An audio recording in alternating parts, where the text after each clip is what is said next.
안녕하십니까. 어제 우리 교회 김장을 했습니다. 1년 연중 행사인 맛있는 김장을 하고 오늘 그 김장김치로 점심 식사를 하겠습니다. 시몬 안나팀 목자님들이 맛있는 수육을 준비해 주셔서 제가 그 수육과 함께 맛있는 김치를 먹을 걸 생각하니까 벌써 군침이 나지 않습니까? 그러나 사람은 떡으로만 사는 것이 아니라 하나님의 말씀으로 사는 존재이기 때문에 저희들이 먼저 하나님의 말씀을 먹고 말씀의 힘을 덧입어야 되겠습니다. 오늘 말씀의 제목은 견고한 언약입니다. 견고한 언약. 이스라엘 백성들 하나님과 다시 한번 아주 굳건한 언약을 맺는 장면인데, 오늘 말씀을 통해서 우리 마음에 주님과의 사랑의 언약이 굳게 심겨질 수 있기를 바랍니다. 기도하겠습니다. 거룩하시고 은혜로우신 하나님 아버지, 과거에 죄의 종노릇 하며 허물과 죄로 죽었던 저희들을 일방적인 예수님의 십자가 은혜로 구원해 주시고 그리스도의 정결한 신부요 하나님의 백성으로 우리들 삼아주셔서 감사합니다. 세상에 살면서 이 언약을 잊어버리고 세상과 짜가며 살 때가 참으로 많습니다. 그러나 오늘 말씀을 통해서 다시 한번 저희들이 주님의 베푸신 은혜를 기억하며 감사하며 언약을 마음에 새기고 기록하고 또 주님의 자녀로서 하나님의 종으로 살아갈 수 있도록 도와주시기를 간절히 기도합니다. 성령께서 말씀을 깨닫게 하시고 또 말씀의 감동을 허락해 주시옵소서. 예수님의 이름으로 기도합니다. 아멘. 우리는 지난 시간에 느헤미야와 이스라엘 백성들이 마침내 예루살렘 성벽을 중건하는 일, 견고한 예루살렘 성벽을 중건한 일을 마쳤다 하는 말씀을 공부를 했습니다.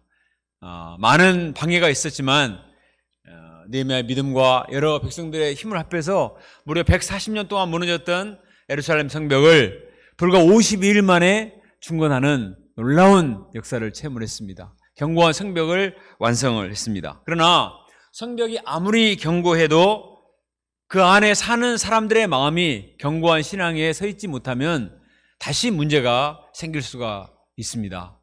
우리가 사는 중국의 만리장성은 정말 높고 견고한 성으로 알려져 있습니다.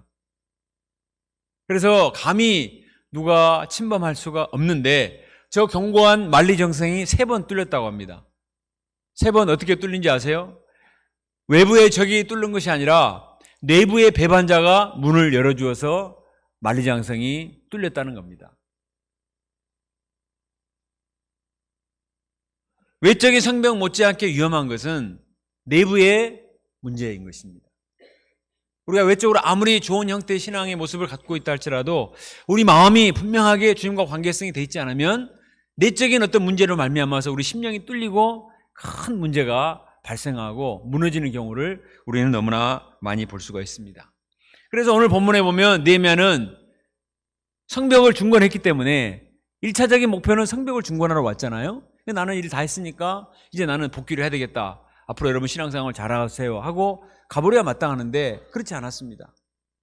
더 중요한 이스라엘 백성들의 신앙의 갱신을 위해서 그들과 함께 신앙 부흥회, 사경회, 말씀 사경회, 우리로 하면 오늘날 성경읽기 수양회를 하는 것을 볼 수가 있습니다. 이를 통해서 이스라엘 백성들이 말씀의 은혜를 기억하고 또 말씀 앞에 자기 자신을 발견하고 회개하고 새롭게 주님과 견고한 언약을 맺는 장면이 오늘 말씀인 것입니다. 우리 오늘 말씀을 살펴보면서 다시 한번 말씀 앞에 우리 자신을 살펴보고 또 우리 회개할 것이 무엇인가 회개하고 주님의 은혜를 기억하고 흔들리지 않는 주님과의 견고한 언약을 맺을 수 있기를 바랍니다. 2절에 보면 때는 7대 초하루입니다. 당시 이스라엘적으로 하면은 7번째 달인데 이것을 오늘날 민간적으로 살펴보면은 새해 1월 1일을 가리킵니다. 새해가 된 거예요. 새해가 되어서 그들은 무엇을 했는가? 우리 1절 하반절부터 3절을 같이 한번 읽어보겠습니다. 1절 하반절부터 3절까지 시작. 모든 백성이 일찍이 수문 앞 광장에 모여 학사 에스라에게 여호와께서 이스라엘에게 명령하신 모세의 율법책을 가져오기를 청하며 7째 달 초하루에 제사장 에스라가 율법책을 가지고 회중 앞 곧 남자나 여자나 알아들을 만한 모든 사람 앞에 이르러 수문 앞 광장에서 새벽부터 정오까지 남자나 여자나 알아들을 만한 모든 사람 앞에서 읽음에 뭇 백성이 율법책에 귀를 기울였는데, 자, 여기 보면 에스라가 백성들에게 나오세요, 성경 읽어드릴 테니까 오세요. 에스라나 느헤미야가 수집한 것이 아니라 백성들이, 자세히 보세요, 모든 백성이 일제히 모여서 학사 에스라에게 모세 율법책을 가져오기를 청하여 우리에게 읽어주세요 라고 부탁했습니다. 제사장 에스라시여, 에스라님 오셔서 우리 성경 읽어주세요. 우리가 말씀 듣기 원합니다. 성경 읽어주세요. 이렇게 말했습니다. 그들은 지난 70년 동안 포로 생활하면서 하나님의 말씀을 제대로 듣지 못했습니다. 그래서 말씀에 대해서 너무나 갈급했고 말씀에 대해서 허기가 느껴졌습니다. 무려 70년 동안 하나님 말씀을 제대로 그냥 부모님들을 통해서 흘러가는 말로가 아니라 정말 성경에 쓰여진 말씀을 제대로 들어본 적이 없었습니다. 말씀을 읽으면서 예배다운 예배를 본 적이 없기 때문에, 이제 성전도 지었고 성벽도 완성되었기 때문에 진짜 중요한 것은 하나님 앞에 나가서 그 말씀을 듣고 예배를 한번 드려보고 싶습니다. 에스라를 설교자로 세우고 예배를 드리고자 한 것입니다. 백성들이 자발적으로, 여러분 다 자발적으로 오셨죠? 오늘 다 자발적으로 이렇게 나왔습니다. 마침내 제사장 에스라가 율법책을 가지고 나무 강단에 서서 성경을 읽기 시작했습니다. 새벽부터 정오까지 약 6시간 동안 말씀을 읽습니다. 몇 시간? 장장 6시간 동안, 새벽부터 정오까지 6시간 동안 말씀을 읽는데, 3절 하반절에 보니까 뭇 백성이 율법책의 귀를 쫑긋 세웠다고 했습니다. 한 사람도 오늘날 이렇게 하면 다 가버릴 것입니다. 아마. 제가 메시지를 절대 40분을 안 넘기기 위해서 스톱워치를 놓고 해요, 지금 이렇게. 40분 남기 않기 위해서. 근데 6시간을 그것도 서서, 새벽부터 정오까지 서서 그렇게 말씀을 듣는데도 한 사람도, 지금 막 자꾸 나가는 사람이 있는데 한 사람도 왔다 갔다 하는 사람 없이 귀를 쫑긋 세우고 말씀을 들었습니다. 5절에 보면 에스라가 성경을 펼 때 백성들이 다 일어섰습니다. 성경을 딱 펴면은 일어서셔야죠. 하나님의 말씀에 대한 경외심을 가지고, 야, 하나님의 말씀인데 내가 어떻게 앉아서 편하게 들을 수가 있는가, 다 일어나서 말씀을 듣는 것입니다. 또 6절에 보면 에스라가 하나님을 송축하자 모든 백성이 손을 들고 외쳤습니다. 아멘, 아멘, 할렐루야. 아멘 합시다. 하나님을 찬송합니다. 하나님을 찬송합시다. 네. 이렇게 계속 말씀을 듣고, 에스라가 설교를 한 게 아닙니다. 말씀을 읽었습니다. 말씀을 읽고 중간중간에 있는 성경 선생들이 말씀을 설명해 주기만 한 건데도 사람들이 다 은혜를 받고, 어떤 사람들 말씀에 너무나 은혜를 받고 그 자리에서 엎드려서 그냥 말씀에 찔림을 받으니까 엎드려서 하나님을 경외하고 막 가슴을 치면서 하나님의 말씀을 듣고 하나님을 찬양을 했습니다. 말씀을 통해서 살아계신 하나님을 만나게 될 때 우리는 감히 고개를 들 수가 없습니다. 이사야도 성전에서 거룩하신 하나님을 보고 너무나 놀랐습니다. 화로다 나여 망하게 되었도다. 나는 입술이 부정한 중에 거하며 여호와를 배웠으며. 와, 내가 어떻게 감히 거룩하신 하나님 앞에 설 수 있단 말인가. 내가 온갖 부정적인 말을 하고 인간적인 말을 하고 부정한 자인데 이 거룩하신 하나님 앞에 서면은 꼬꾸라져 죽을 수밖에 없는데 감히 내가 하나님을 봤단 말인가. 너무나 두려워서 부들부들 떨었습니다. 우리도 이처럼 하나님 말씀을 대할 때 가장 중요한 자세는 하나님 말씀에 대한 경외심인 것입니다. 살아계신 하나님, 창조자 하나님, 하늘의 하나님, 모든 세상 만물을 주관하시는 우리의 심령 골수를 감찰하시는 그 하나님 앞에 내가 서 있다는 것 자체가 정말 떨리는 일이지 않습니까? 이처럼 하나님 앞에 겸손한 마음, 경외심을 가질 때 비로소 하나님과 나 사이의 영적인 질서가 잡히고 그때 하나님의 은혜가 우리 마음에 임하는 것입니다. 7절에 보면 13명의 성경 선생들과 레위 사람들이 백성들 사이에 있으면서 율법의 뜻을 해석해 주었습니다. 여기 나온 13명은 아마도 에스라가 내려와서 지난 13년 동안 하나님 말씀을 준행하며 하나님 말씀을 연구하며 가르치기로 결심을 했는데 말씀을 열심히 연구하면서 제자 양성을 한 그 제자들일 것입니다. 그들과 레위인들이 옆에 있으면서 말씀의 뜻을 설명을 해 주었습니다. 이 말씀을 듣고 백성들의 반응이 어땠습니까? 9절 상반절에 보니까 백성이 율법의 말씀을 듣고 다 우는지라 울었다고 했습니다. 왜 울었을까요? 6시간 동안 서 있어가 다리가 너무 아프고 배가 고파서 울었을까요? 말씀을 듣고 너무나 감격했기 때문에. 형제들은 군대 가서 일주일 동안 완전히 짐승 취급을 당하면서 구르다가 일주일 만에 교회 가면 다 웁니다. 거기 가면 인간다운 대접을 해줄 뿐만 아니라 초코파이도 주죠. 그것보다 더 큰 것은 하나님 은혜를 생각하니까 막 다 우는 거예요. 생각해보면 70년을 포로 생활, 짐승 같은 포로 생활을 하다가 돌아와서 예배다운 예배를 드리지 못했는데 비로소 하나님 말씀을 듣고 하나님의 은혜를 받으니까 너무나 감격을 했습니다. 그들은 말씀이 없어서 그동안 너무나 공고하고 심령이 메말랐습니다. 그런데 하나님의 말씀을 듣자 가뭄에 단비가 내리듯이 마음에 은혜가 임했습니다. 답답한 심령에 생수의 샘이 터진 것입니다.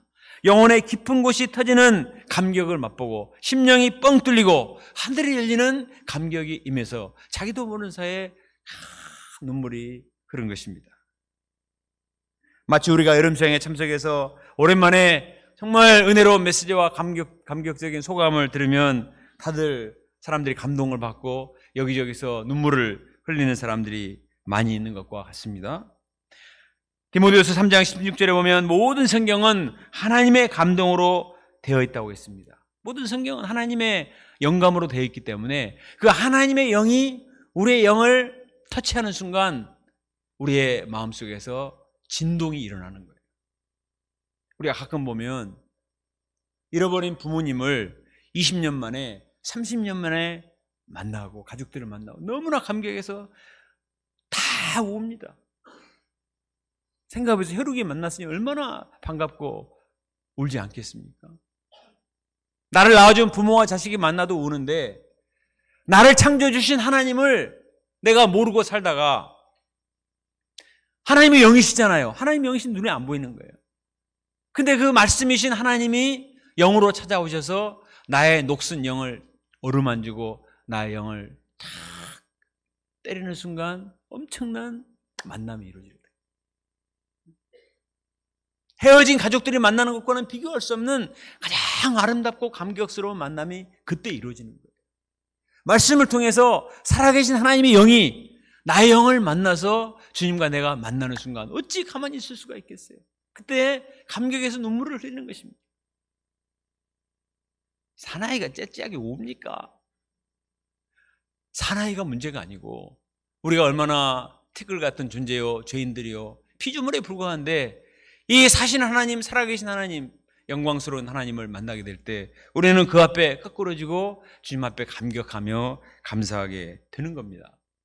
신앙생활에서 제일 무서운 것은 다른 게 아니라 감격을 잃어버리는 거예요. 아무리 은혜로운 말씀을 듣고 아무리 드라마틱한 소감을 들어도 전혀 느껴지는 게 없다. 감각이 없고 느껴지는 게 없고 다른 사람은 자꾸 우는데 나는 아무 우는 게 없는데 왜 그럴까? 그것은 어떤 사람은 메신저 탓이다 이렇게 말합니다. 아니 목자님이 나를 한번 올려보세요. 목자님이 저를 감격시켜 보세요. 물론 메신저 탓도 있지만 말씀을 듣는 자의 자세가 중요한 것입니다. 우리가 마음의 무릎을 꿇고 하나님의 말씀을 사람의 말로 듣지 않고 살아계신 하나님의 음성을 듣고 무릎 꿇는 심령으로 하나님 말씀을 들을 때 그때 주님의 세미한 음성을 듣고 단어 하나에도 큰 감동을 맛보고 우리 심령에 울림, 진동하는 영성, 우리 영이 진동하는 큰 울림에 감동을 느낄 수가 있습니다. 우리가 예배를 드릴 때, 또 말씀을 공부할 때 이런 하나님의 영이 나를 어루만지시는, 우리의 영이 감동하는 이런 은혜와 감격이 충만히 임할 수 있기를 간절히 기도합니다. 그때 우리 심령에 눈물이 흐르고 마음이 순수해지고 내 마음의 모든 죄 찌꺼들이 벗겨지고 영안이 열려서 말씀의 세계, 영적인 세계, 하나님의 세계를 볼 수가 있습니다. 그때 세상의 다른 만남들과 다른 것들은 너무나 시시해요. 너무나 차원이 낮고 너무나 저차원적이어서 그런 것들을 추구하고 싶은 마음이 없어지는 것입니다. 하나님과의 만남의 시간, 이것이 가장 영광스러운 시간이고 가장 복된 시간입니다. 이를 위해서 우리가 필요한 것은 뭐냐? 가난한 심령을 갖는 거예요. 예수님께서도 산상본 마태복음 5장 3절에서 말씀하셨듯이 심령이 가난한 자는 복이 있나니 천국이 그들의 것이며. 심령이 가난한 자, 가장 무서운 것은 영적인 포만감입니다. 나는 부족함이 없어, 물질적으로도 신앙적으로도 다 잘하고 있고 별 문제가 없다, 그러면 은혜를 받을 수가 없어요. 가난한 심령을 가지고 주님 앞에 나와야 합니다. 시편 40편 1절에 사슴이 시냇물을 찾기에 갈급한 같이 내 영혼이 주를 찾기에 갈급하나이다.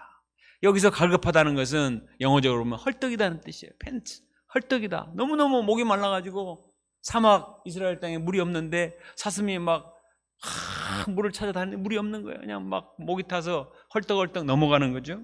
시편 119편 131절에 내가 주의 계명들을 사모함으로 내가 입을 열고 헐떡였나이다. 얼마나 하나님 말씀을 사랑했으면 이 말씀을 보고 싶고 말씀을 읽고 싶고 말씀을 듣고 싶어서 헐떡이는 심령으로 말씀을 들었다는 것입니다. 그런 마음이 있었기 때문에 시편 119편 기자는 무려 1절부터 176절까지 참 스토리도 없는 말씀에 관계되는 그 시를 계속 쓰면서도 계속해서 우리에게 감동이 되는 시를 쓸 수 있었던 것은 하나님 말씀에 대한 갈급함이 있었어요. 119편은 바벨론 포로 생활 직후에 쓰여진 시로 알고 있어요.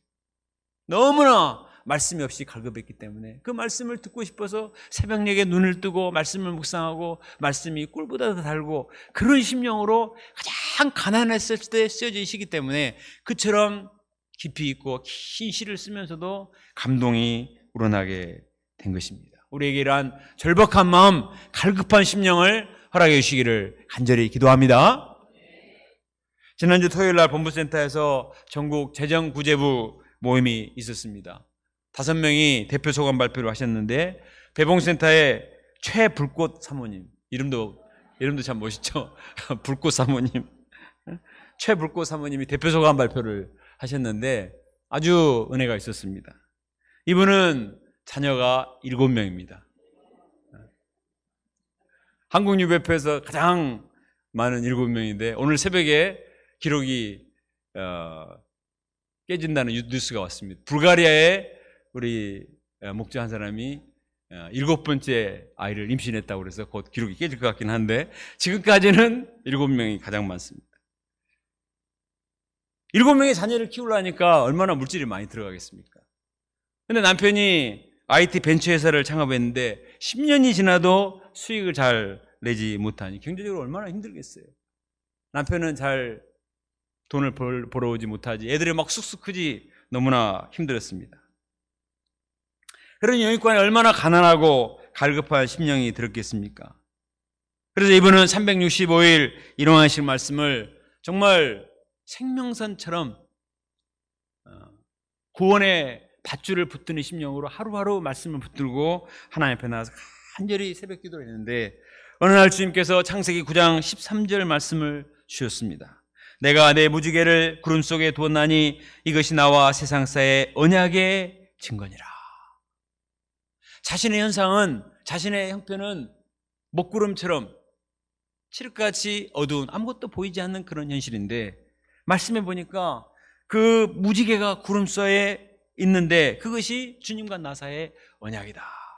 노아 말씀이 나오는 거잖아요.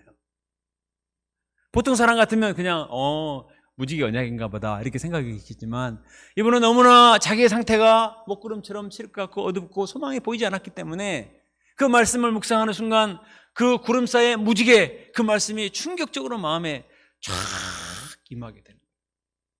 하나님이, 나의 현실은 애들은 7이나 크고 남편은 물질적으로 풍요롭지 못하지만 하나님께서 나를 불쌍히 여기셔서 정말 홍수 심판 가운데 무지개를 띄우듯이 우리 가정에도 무지개가 뜨는 이런 역사가 이루어질 것을 믿습니다. 너무나 큰 감동을 받고 계속해서 기도를 했습니다. 그런데 어느 날 동장님이 그 집을 방문하고 깜짝 놀랐습니다. 아니, 우리 동에 이런 애국자가 있는가? 아니, 요즘 출산율이 뭐 0점 몇이 되고 있는데 이 집에 와보니까 7명의 자녀가 있는 집안이 우리 동에 있다는 거예요.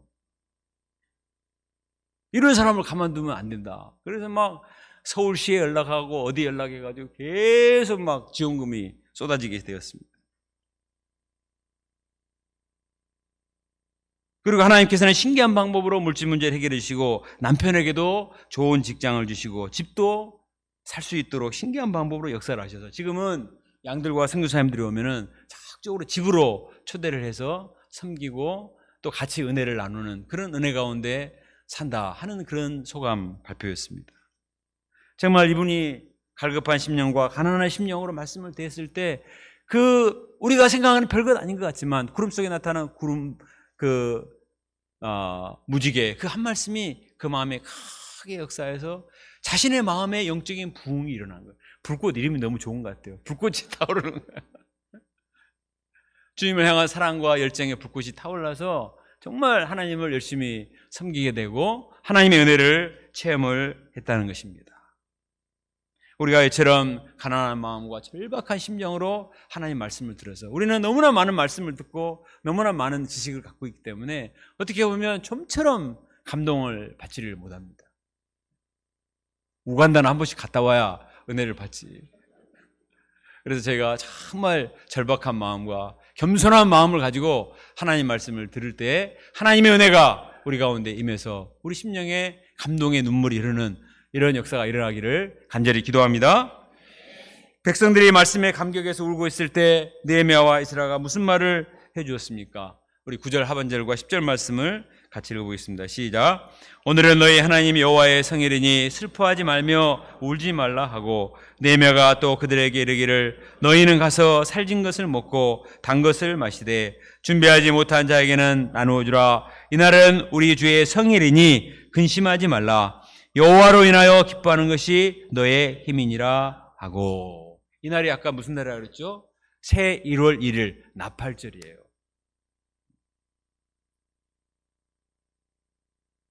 지금 너희들이 말씀의 은혜를 받고 감격해서 울고 있지만 실상은 레위기 20장 보면은 나팔절은 나팔을 불고 하나님을 찬양하며 시작적으로 기뻐하라고 했어요. 물론 죄를 깨닫고 눈물을 흘리는 것도 감격해서 눈물을 흘리는 것도 중요하지만 그런 감정에만 매몰되지 말고 이제 적극적으로 하나님께 나와서 하나님을 찬양하고 하나님을 영화롭게 하고 기뻐하라 이렇게 말하고 있습니다. 여호와로 인하여 기뻐하는 것이 너희의 힘이니라. 이 말씀이 정말 좋죠. 여호와로 인하여 기뻐하는 것이 너의 힘이니라. 우리가 하나님을 기뻐할 때 새 힘을 덧입게 됩니다. 이스라엘 백성들은 과거에 주변 강대국들이 부와 권력과 쾌락을 많이 얻어서 그들이 행복한 것처럼 생각이 되었어요.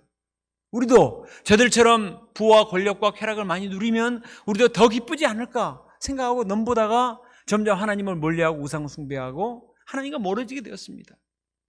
그래서 막상 이런 것들을 즐겨보니까 잠깐의 쾌락은 있지만 힘을 잃어버려요. 힘이 없어요. 영적인 힘이 다 바닥나고 타락해서 결국은 하나님의 무서운 징계를 당할 수밖에 없었습니다. 여호와를 기뻐하는 것이 너희의 힘이니라. 그들의 체면에서 나오는 말입니다. 여호와를 기뻐하는 것이, 여호와를 기뻐해야 무슨 돈이 나와 뭐가 나와 뭐가 좋은 게 있어 이렇게 말할지 모르지만 그렇잖아요. 하나님을 기뻐하고 하나님으로 인해서 기뻐 뛰노는 자에게 하나님께서 하늘의 지혜와 하늘의 신령한 힘을 부어주시기 때문에 거룩한 삶을 살고 능력을 주셔서 독수리의 날개치에 올라간 것 같은 힘있는 인생을 살 수가 있습니다. 이제 돌아와서 회개했으니 하나님만을 기쁨의 대상으로 삼고 하나님을 기뻐하라, 이렇게 말하고 있습니다. 우리가 하나님을 바라보고 하나님을 사랑하며 하나님을 기뻐할 때 하나님께서 세상 사람들이 알지 못하는 신령한 힘을 주시리라 믿습니다. 나의 힘이 되신 여호와여, 내가 주님을 사랑합니다. 주는 나의 반석이시요 나의 요새시라. 나의, 그 다음에 어떻게 부르죠? 여호와여, 내가 주님을 찬양합니다. 같이 부릅시다. 주는 나의 사랑이시며 나의 의지시라. 나의 힘이 되신 여호와여, 내가 주님을 사랑합니다. 나의 생명이신 여호와여, 내가 주님을 찬양합니다. 주는 나의 사랑이시오 나의 반석이시오 나의 의지시오 나의 찬송이 되십니다. 세상의 다른 것들을 힘으로 살려고 하다가 함정에 빠져서 죄를 짓고 잘못된 사람이 얼마나 많습니까? 그 뒤에 땅을 치고 후회도 소용이 없어요. 우리는 나의 힘이 되신 하나님을 믿고 여호와를 인하여 기뻐함으로 말미암아 세상의 헛된 것들을 우리가 멀리하고 절교하고 정말 하나님으로 인해 기뻐하고 영광스러운 삶을 사는 하나님 백성이 될 수 있기를 간절히 기도합니다. 14절에 보면 이스라엘 백성들이 계속해서 말씀을 듣는 중에 일곱째 달 절기가 초막절이다. 아, 지금이 초막절이네 하는 사실을 알게 되었어요. 나팔절 다음에 초막절이거든요. 새해 나팔절을 지키고 그 다음에 초막절을 지켜야 한다는 사실을 깨달은 거예요. 1월 1일은 나팔을 불고 새해 첫날 나팔절이라는 것은 이해했어요. 새해니까 나팔 불고 이건 했거든요. 근데 그 뒤에 일주일 동안 집 밖에 나와서 초막을 짓고 밖에 살면서 초막절 절기를 지켜야 한다는 걸 잊어버리고 있었습니다. 여호수아 시대에 수백 년 동안 초막절을 안 지켰어요. 초막절이 불편하거든요.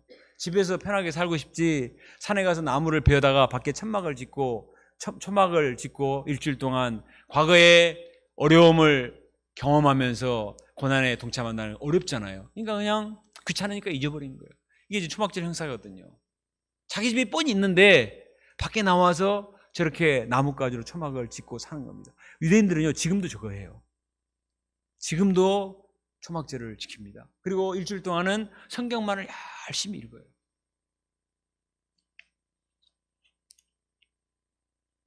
우리도 영적인 초막절을 지키는 마음을 가져야 되겠습니다. 하나님께서 지금까지 우리에게 베푸신 은혜가 얼마나 큰가 기억하고 과거에 얼마나 우리가 비참하고 쓸모없는 자들이었는데 주님께서 이런 우리들을 구원하시고 여기에 이르게 하신 은혜를 잊지 말아야 되겠습니다. 과거를 기억하는 것은 미래를 준비하는 것이다, 이런 말이 있어요. 어떤 사람은 과거는 생각도 하기 싫어, 미래지향적으로 살아야지 왜 자꾸 과거를 기념하라고 하는가, 이렇게 말하는 사람이 있습니다. 그러나 과거의 은혜를 잊어버리면 방대하게 됩니다. 교만해져요. 역사는 반복합니다. 그래서 과거를 기억하는 것은 결국 창조적인 미래를 준비하는 가장 생산적인 일인 거예요. 우리도 겸허하게 내가 얼마나 과거에 비참한 자였는데 이런 나에게 하나님께서 은혜를 베풀으셨는가, 은혜를 기억하고 적극적으로 영적인 초막절을 지킬 수 있기를 바랍니다. 우리식으로 하면 추수감사절이 초막절에 해당됩니다. 우리가 지난 추수감사절 때 감사제목을 쓰며 주님으로부터 받은 은혜를 기억하며 감사했습니다. 그때 마음에 기쁨이 충만했고 또 앞으로 우리가 어떻게 살 것인가 방향이 생겼지 않습니까? 지난 62년 동안에 우리 광주 유배포 역사를 생각할 때도 정말 감사할 일이 많습니다. 저희는 1961년 가난했던 대인동 센터를 시작해서 그 다음에 금남로 센터로, 산수동 센터로, 저때까지는 한 층밖에 쓰지를 못했어요. 그리고 중동 센터에서 성전을 지어서 왔고, 그리고 지금은 이렇게 넓고 좋은 환경 속에서 예배를 드리고 있습니다. 저는 금남로 센터 때부터 있었거든요. 금남로 센터에 화장실이 딱 하나 있었어요. 남녀 통틀어서 화장실이 하나 있다고 생각해 보세요. 네. 꿈꾸는 것 같았다. 지금 우리가 얼마나 풍요로운 삶을 살고 있는지, 우리나라적으로, 우리 UBF적으로, 우리 개인이 얼마나 하나님의 중동센터도 봉고차 하나밖에 없었어요. 센터 전체적으로 처음에 봉고차 하나밖에 없었는데 지금 얼마나 다 이렇게 차를 몰고 또 하나님의 풍요를 누리며 살고 있습니까? 우리도 1년에 한 번씩은 대인동센터 가가지고 초막을 짓고 어려웠던 시절을 기억하는 것도 필요한 것 같아요. 과거를 잊지 말고 하나님 은혜를 기억하며 얼마나 하나님께서 내게 베푸신 은혜가 큰가 감사하고 기억하며 하나님을 찬양할 수 있기를 기도합니다. 과거를 기억하는 것은 하나님만을 위해서 하는 것이 아니고 내 마음을 새롭게 하고 내 마음을 준비시키는 과정이기 때문에 너무나 중요한 것입니다. 9장을 보겠습니다. 에스라를 통해서 율법을 듣고 나팔절과 초막절을 지킨 이스라엘 백성들은 본격적으로 말씀 앞에 회개하게 힘을 썼습니다. 자, 9장 1절과 2절 말씀을 같이 읽어보겠습니다. 시작. 그달 스무 나온 날에 이스라엘 자손이 다 모여 금식하며 굵은 베옷을 입고 티끌을 무릅쓰며 모든 이방 사람들과 절교하고 서서 자기의 죄와 수상대 허물을 자복하고. 그들은 이제 하나님 말씀을 들으면서 생각해 보니까 자기는 너무나 하나님의 은혜를 많이 받았는데 이 은혜를 까먹고 잘못한 것이 너무 많았습니다. 그 중에서도 가장 잘못한 게 뭐냐? 이방 사람들과 통혼하고 그들이 가지고 온 우상들을 함부로 섬겼던 것이 큰 잘못이다. 그래서 이제는 이방 사람들과 절교하고 통혼하지 않고 정말 새로운 삶을 살고자 조상들의 죄와 자기들의 죄를 회개하며 자복하기 시작했습니다. 그들은 자신들이 받은 바 은혜를 먼저 생각했습니다. 하나님은 아브라함을 믿음의 조상으로 택하시고 갈대아 우르에서 인도하여 내시고 아브라함이라는 이름을 주시고 언약을 맺으셨습니다. 내가 너로 큰 민족을 이루고 내게 복을 줘 내 이름을 창대케 하느니 너는 복이 될지라. 너는 열국의 아비가 될지라. 75세에 소망 없는 늙은이를 부르셔서 복의 근원으로 열국의 아비로 삼으시고 많은 자손들이 생겨나게 하셨습니다. 그 자손들이 애굽에서 종살이할 때 하나님께서는 바로를 치시고 출애굽시켜 주셨습니다. 홍해를 마르땅같이 건너게 하시고 낮에는 구름 기둥 밤에는 불 기둥으로 인도하셨습니다. 시내산에 강림하셔서 너희는 제사장 나라 거룩한 백성이니라. 짜잘한 노예 백성에 불과한데 이제부터는 너희가 나의 거룩한 신부요 세상에 대해서 가장 존귀한 제사장 나라 거룩한 백성이라 인쳐주시고 그들에게 십계명 말씀을 허락해 주셨습니다. 40년 동안 광야를 지날 때 만나가 끊이지 않게 하시고 생수가 마르지 않게 하셨습니다. 신발이 닳지 않고 옷이 헤이지 않게 하셨고 모든 대적들을 물리쳐 주시고 그들이 파지 않는 샘에서 물을 마시고 그들이 심지 않는 감람나무와 포도나무에서 맛있게 먹고 살찌고 배부르고 하나님의 축복을 많이 누리게 하셨습니다. 그랬으면 그 하나님의 은혜, 너의 백성 자기들을 구원하셔서 제사장 나라 거룩한 백성이 되게 하시고 아무 무기도 없는데 모든 대적들을 물리치고 가나안 땅에 와서 그렇게 잘 먹고 잘 살았으면, 그렇게 하나님께서 말씀대로 살라고 신명기 말씀 주셨으면 그 말씀만 순종했으면 복받고 살았을 텐데 더 잘 먹겠다고, 더 즐기겠다고, 더 힘이 세겠다고 이방 백성들을 데려다가 통혼하고 우상들을 데려다가 넘보다가 결국은 죄를 범했습니다. 하나님이 너무나 분노하셔서 그들을 치셨어요. 그러나 하나님은 그들을 불쌍히 여기셨기 때문에 완전히 멸하시지 않고 그들을 훈련하시고, 그러면 그들이 그냥 하나님 잘못했습니다, 이번만 봐주세요. 그러면 하나님이 불쌍해서 또 그들을 구원해 주셨습니다. 좀 지나면 또 잊어버려요. 또 죄를 지어요. 그래서 하나님께서는 이제 70년 동안 바벨론의 포로 생활을 함으로써 그들이 철저하게 죄값을 치르도록 하셨습니다.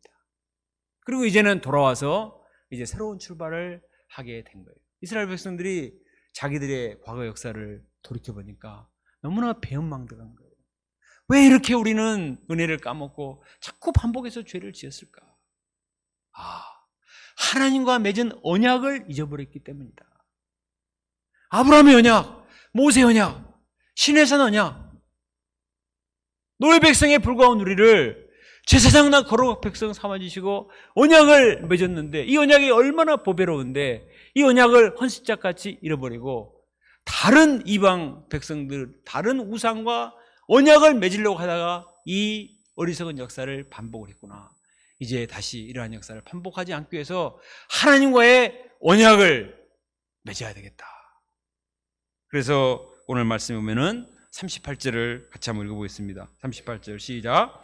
우리가 이 모든 일로 말미암아 이제 견고한 언약을 세워 기록하고 우리의 방백들과 레위 사람들과 제장들이 다 인봉하나이다 하느니라.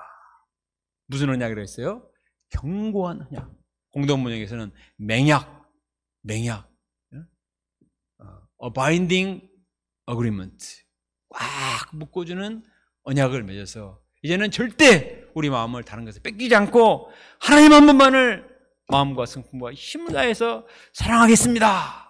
다 도장을 찍고 거기에 전부 사인을 했습니다. 언약식을 맺게 된 것입니다. 그런데 이스라엘 백성들은 뒤에 가면 또 죄를 범합니다. 그게 인간이에요. 그래서 하나님께서는 마지막으로 당신의 독생자 예수님을 보내셔서 우리 죄를 위해 십자가에 죽게 하셨습니다. 그 십자가의 피로써 영원한 언약, 새 언약을 맺으셨습니다. 누가복음 22장 20절, 이 자는 내 피로 세우는 새 언약이니 곧 너희를 위하여 붓는 것이니라. 우리가 지난주에 성찬식을 한 것처럼 예수님께서 죄 많은 우리를 구원하시고 우리를 정결케 하기 위해서 보배로운 피를 흘려주시고 자기의 살이 찢겨지고 피를 흘리시면서 이것은 너희를 위한 내 새 언약이다. 성찬식을 할 때마다 이 언약을 기념하라 말씀하셨습니다. 이스라엘 백성들이 지금 견고한 언약을 맺은 것처럼 우리는 십자가를 볼 때마다 주님과 내가 맺은 언약을 기억을 해야만 되겠습니다. 부부가 결혼을 할 때 서로 서약을 하잖아요. 그리고 그 언약을 등록하기 위해서 예물 교환을 합니다. 그리고 반지를 끼워주면서 평생 이제는 나에게 하나밖에 없는 남편이요 아내로서 언약을 맺는 것이죠. 그래서 결혼 반지를 볼 때마다 나에게 유일한 남편이요 아내로서 다시 생각하고 마음을 새롭게 합니다. 지난주 주니어 학사님들 말씀 공부할 때 유다니엘 목사님은 자기 손가락에 끼어진 결혼 반지를 자랑스럽게 보여줬습니다. 아직도 저는 이 언약의 반지를 꼭 끼고 있습니다. 민창 목사님한테 보이라고 했더니 살이 쪄서 반지가 안 들어간다고 말을 했습니다. 그러나 결혼 반지는 아주 고이 간직하게 있다고 말을 했습니다. 네. 맞습니까? 문희 목사님 맞다고 말합니다. 우리 마음에 깊이 새겨진 십자가의 언약.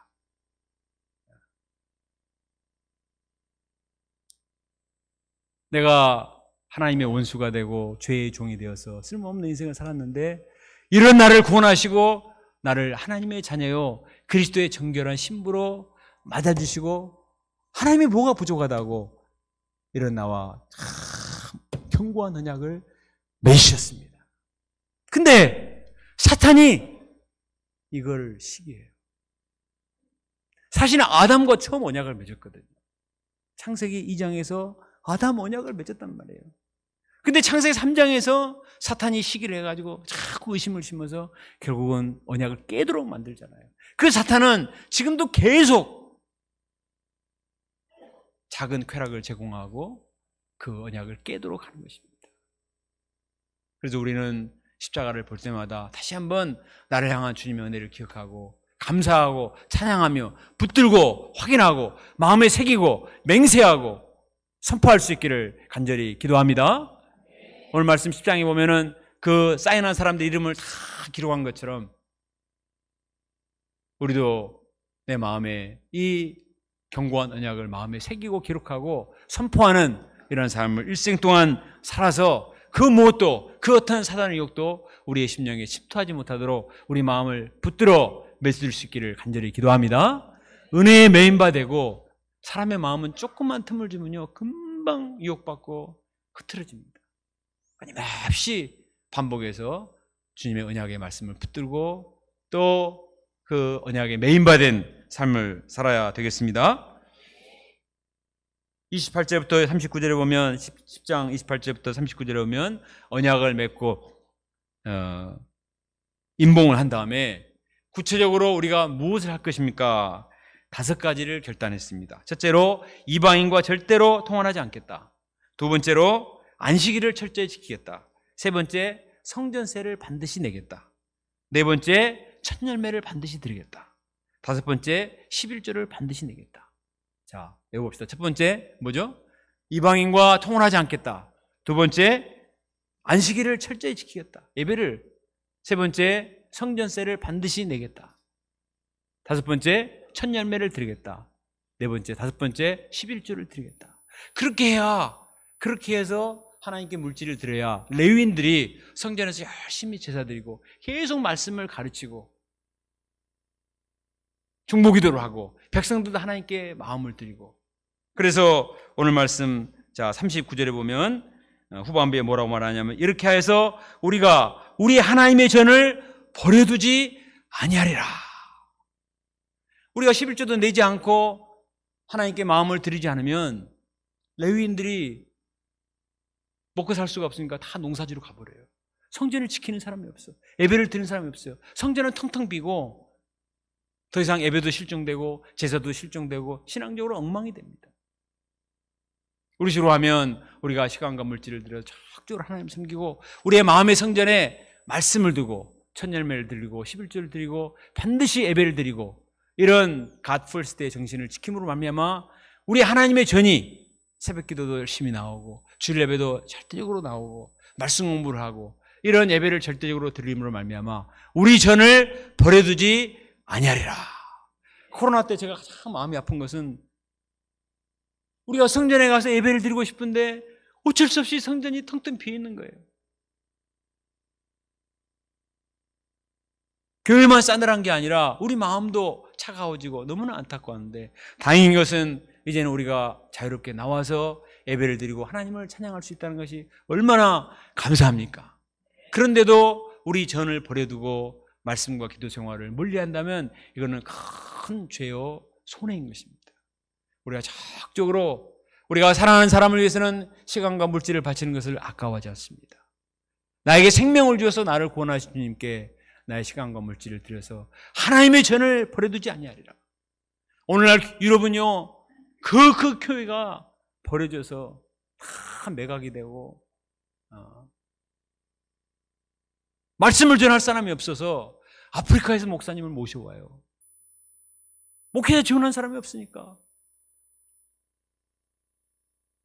우리 한국도 마찬가지입니다. 얼마나 물질적으로 풍요로워졌지만 점점 하나님의 전은 버려지고 말씀이 버려지고 이런 상황 가운데 있습니다.